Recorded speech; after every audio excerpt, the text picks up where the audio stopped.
Hello दोस्तों। आज हम बात करेंगे बिना जुताई खेती कैसे करते हैं और जीरो टिलेज फार्मिंग है क्या। तो चलिए इस बारे में आज हम जानते हैं, इसके फायदे क्या हैं।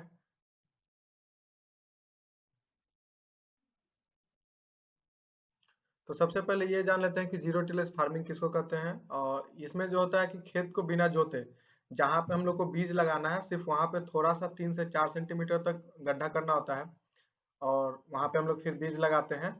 और इसमें खेत नहीं जोतने के कारण क्या होता है, जो न्यूट्रिशनल लॉस होता है वो बहुत कम हो जाता है। जैसे हवा के कारण जो मिट्टी से उड़ जाता है न्यूट्रिशन, या फिर बारिश में बह जाता है, वो सब नहीं होता है, जिसके कारण अच्छा न्यूट्रिशन मिलता है और आपका जो उपज है वो ज़्यादा हो जाता है। तो फाइनल जो प्रोडक्ट मिलेगा वो ज़्यादा मिलेगा। इसका ऑब्जेक्टिव क्या है, तो इस बारे में हम लोग बात कर लेते हैं।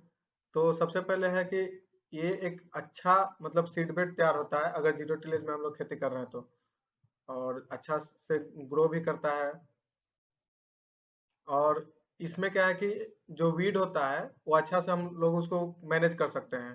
वो ज़्यादा ग्रो नहीं करता है वीड, और करेगा भी तो बहुत इजीली हम लोग उसको हटा सकते हैं। और सॉइल जो होता है वो रेन वाटर को ज़्यादा एब्जॉर्ब करेगा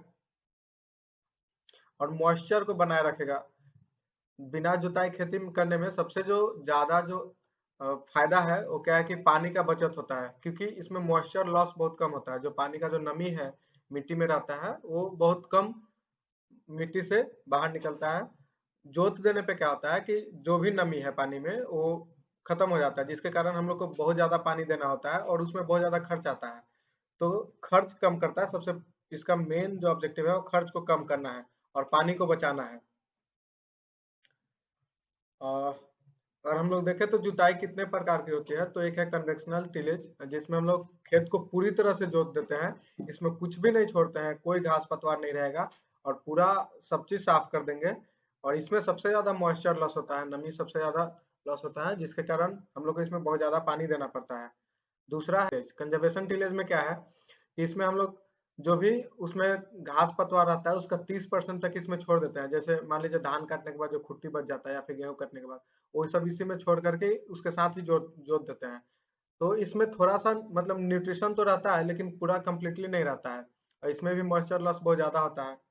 और तीसरा जो हम लोग बात करेंगे बिना जुताई खेती का, तो बिना जुताई खेती के लिए ये आप लोग देख रहे हैं कि यहाँ पे ये मशीन है।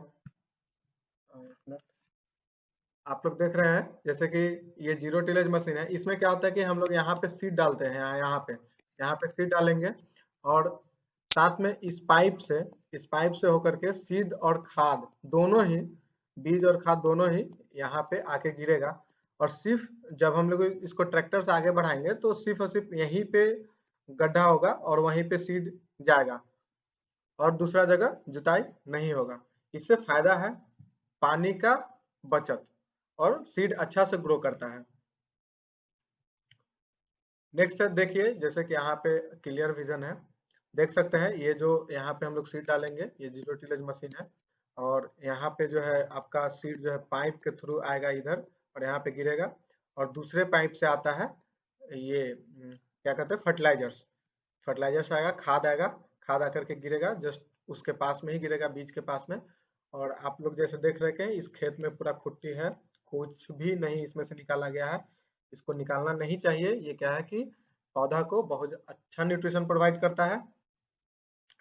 जैसे देख सकते हैं आप यहाँ पे जीरो टिलेज कैसे फार्मिंग हो रही है। देखिए यहाँ पे सिर्फ और सिर्फ यहीं पे जुताई हो रहा है, सिर्फ और सिर्फ यहीं पे, और बाकी कहीं भी नहीं हो रहा है। बाकी पूरा खेत आपको नहीं जोतना है, सिर्फ और सिर्फ जहाँ पे बीज लगाना है वहीं पे।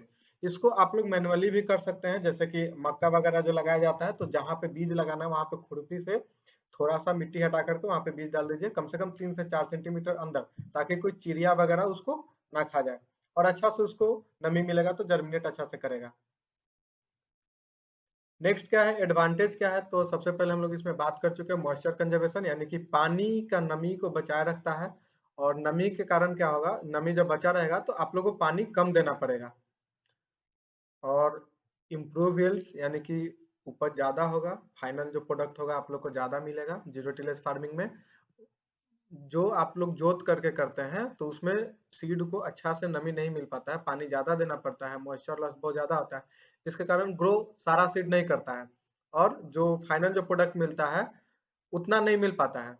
वो खाद देने पे तो प्रोडक्ट बन जाता है, मिल जाता है, लेकिन जीरो टिलेज में क्या है कि आपको पूरा प्रोडक्ट मिलेगा और ज्यादा मिलेगा। और सबसे बड़ी बात है कि इसमें आपको खर्च बहुत कम लगेगा, क्योंकि फ्यूल बच जाएगा, जो जोतने में जो फ्यूल लगता है ट्रैक्टर का वो आपको बच जाएगा। तो यहाँ पे आपका पूरा खर्च बच जा रहा है, लेबर कॉस्ट बच जाएगा आपका। आपको डायरेक्टली मतलब कि सीड जीरो टिलेज मशीन में सीड डालिए, खाद डालिए, डायरेक्टली एक ही बार में डाल देगा, एक ही बार में बुआई हो जाएगा। तो उससे क्या होगा कि आपका लेबर कॉस्ट बच जाएगा। तो ये सब फायदा है, मॉइस्चर कंजर्वेशन हो गया, यील्ड्स बढ़ेगा, फ्यूल रिड्यूस होगा और लेबर कॉस्ट भी बचेगा। और इरोजन कंट्रोल सबसे बड़ी बात है कि आपको आपका जो खेत का जो मिट्टी है उस मिट्टी को ये बचा करके रखता है, न्यूट्रिशनल लॉस से बचाता है।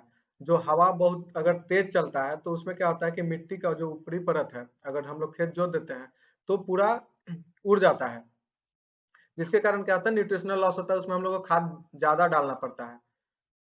तो ये सब से हम लोग को ये सब फायदा है।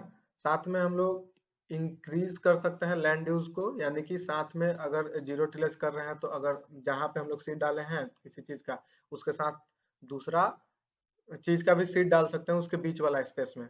तो इससे क्या होगा कि हम एक साथ दो या दो से अधिक फसल का भी हम लोग बुआई कर सकते हैं।